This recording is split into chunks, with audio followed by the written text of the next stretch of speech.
A rich man ignored the beggar until his son stopped and said, "Dad, that's Mom." The evening streets glistened with recent rain as Jonathan Pierce walked briskly through downtown, his 6-year-old son Ethan's hand clasped firmly in his. At 38, Jonathan had built a tech consulting empire worth millions, and tonight he was taking Ethan to an expensive steakhouse to celebrate closing a major deal. They passed the usual array of urban struggles: closed storefronts, homeless individuals seeking shelter in doorways, the stark contrast between wealth and poverty that Jonathan had learned to filter out years ago.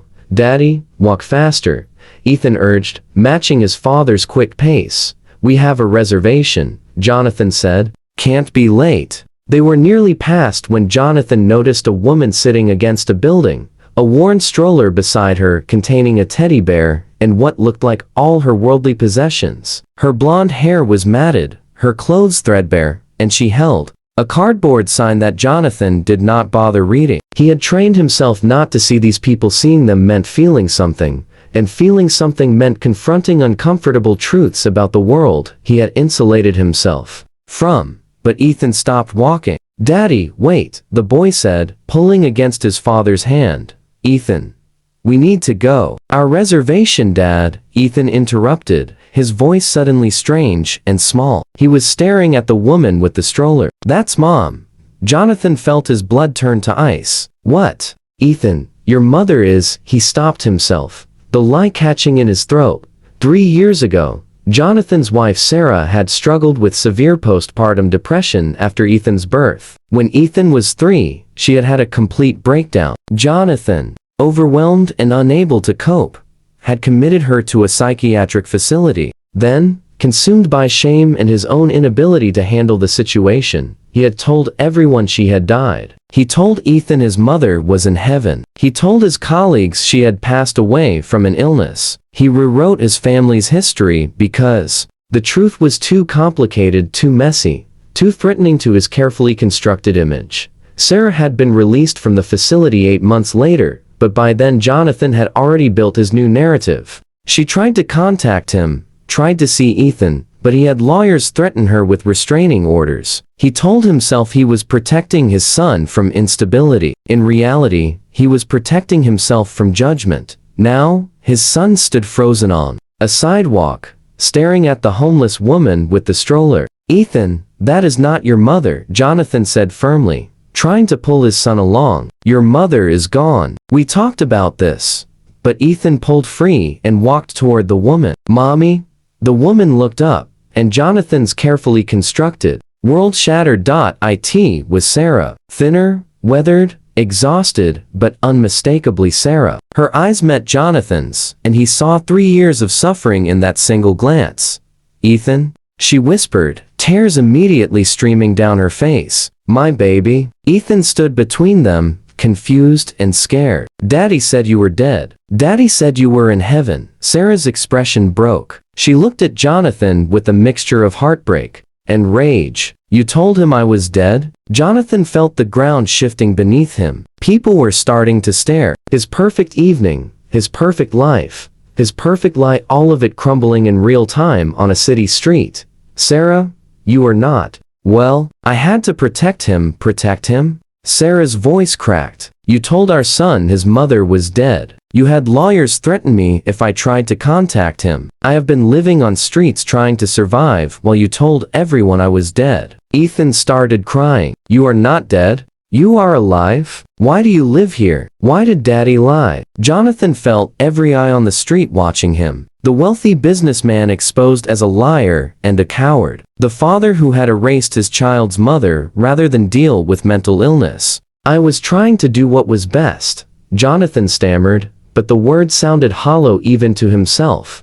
"Best for who?" Sarah asked, her voice shaking. "Best for you? So you did not have to explain to your business associates that your wife had mental health struggles? So you could maintain your perfect image?" She looked at Ethan, her voice softening. "Baby, Mommy got very sick after you were born. My brain was not working right. I had to go to a hospital to get better. But I never stopped loving you. I tried so hard to see you, but Daddy would not let me. that true, Dad?" Ethan looked at his father with betrayal in his young eyes. "You would not let Mom see me?" Jonathan wanted to defend himself, to explain, to justify. But looking at his son's face and his wife's devastation, he realized there was no justification good enough. "Yes," he said quietly, "that is true." The shame hit him like a physical blow. He looked at Sarah, the woman he had once loved, the mother of his child, and saw what his cowardice had done. She was homeless. While he lived in a mansion and took his son to expensive restaurants, the woman who had given birth to his child was sleeping on streets. "Sarah," Jonathan said, his voice breaking, "I am so sorry. I was scared and ashamed, and I made terrible choices. I told myself I was protecting Ethan, but I was really just protecting myself. I destroyed our family because I was too weak to face hard things. Sorry does not give me back 3 years with my son," Sarah said, but her voice had lost some of its anger, replaced by exhaustion. "You are right. It does not." Jonathan pulled out his phone with shaking hands. "But I am going to try to make this right. Starting now over the following weeks." Jonathan moved Sarah into a fully furnished apartment. He provided her with access to therapists, medical care, and resources, not as charity or out of guilt, though guilt certainly motivated him, but as repayment for what he had stolen from her. More importantly, he told the truth. He called everyone he had lied to and admitted what he had done. His colleagues, his family, his friends. He explained that his wife had struggled with mental illness, that he had responded with cowardice rather than support, that he had erased her from their lives rather than face the complexity of her struggles. Some people were angry. Many were disappointed. His business reputation took a hit, but Jonathan accepted it all as the price of his deception.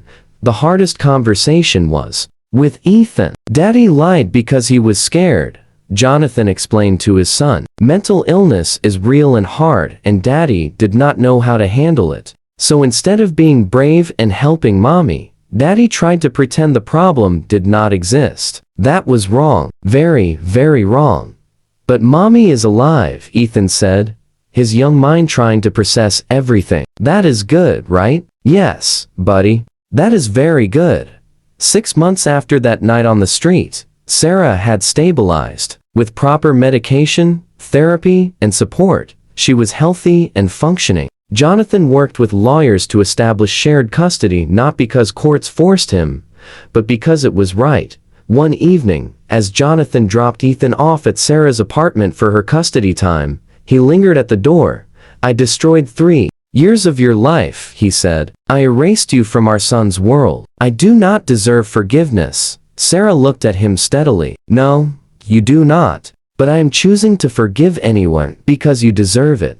But because I do not want to carry that anger anymore. What you did was cruel, but you are making it right. That matters. If I could go back, you cannot," Sarah interrupted. "None of us can. We can only move forward and choose to do better." 2 years after Ethan had recognized his mother on that street, Jonathan stood at a fundraiser for mental health awareness. He had been invited to speak about his experience. "I told everyone my wife was dead," he said to the crowded room. "I let her become homeless while I lived in luxury. I erased my son's mother because I was ashamed of her mental illness. I am not here tonight as an inspiration. I am here as a warning about what happens when we let stigma and shame guide our choices."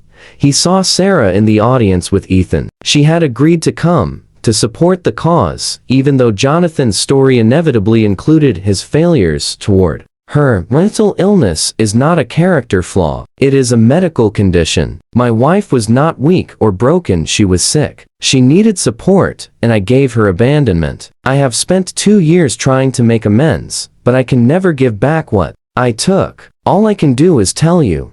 Face hard things with courage. Support people with compassion. Do not let shame make you cruel." After the speech, Ethan ran up to hug both his parents. "I am proud of you, Daddy. You told the truth. The truth I should have told 3 years ago," Jonathan said. "But you told it now," Ethan said with the child's simple wisdom. "That counts for something." If this story reminded you that facing hard truths requires courage, please like, share, and subscribe. Leave a comment about choosing compassion over shame.